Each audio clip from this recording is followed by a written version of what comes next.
Hola, un saludo para todos. Soy María Alejandra Moreno Castro, estudiante del programa académico de Psicología de la Facultad de Ciencias Sociales Humanas de la Corporación Universitaria Iberoamericana de la ciudad de Bogotá, Colombia.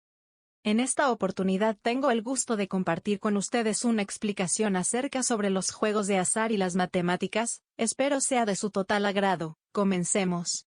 Juegos de azar. Se han encontrado pinturas en las tumbas de los faraones egipcios que muestran juegos de azar con tableros. ¿Las antiguas civilizaciones no usaban dados para los juegos de azar? En su lugar utilizaban un hueso extraído del talón de ovejas, ciervos o caballos al que llamaban astrágalo. Esta luz o taba, su forma desigual, servía para distinguir la puntuación sin necesidad de numerar. En la antigua Grecia los juegos que usaban estos huesos se llamaban taba octavas.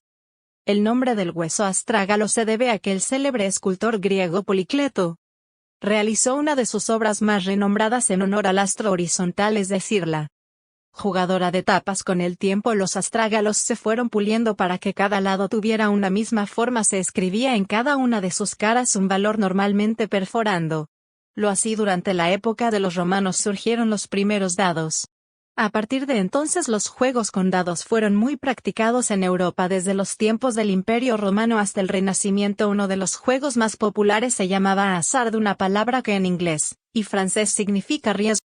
En la sociedad francesa de 1.650 el grado de sofisticación de los juegos de dados era tan grande que los jugadores tenían dificultades para calcular la probabilidad de ganar. Fue entonces que Pascal sostuvo discusiones sobre el tema de la probabilidad con algunos de los más célebres matemáticos de la época, como lo fue Pierre de Firma. A partir de esta correspondencia, Christian Huygens se propuso determinar la probabilidad de ganar en un juego abordando el problema con un método más científico. Como producto de sus investigaciones, en 1657 publicó el primer libro sobre probabilidad. Dada la popularidad de los juegos de azar en toda Europa durante el siglo XVIII, la probabilidad tuvo un gran desarrollo. Grandes matemáticos como Bernoulli y Laplace se dedicaron libros acerca de este tema.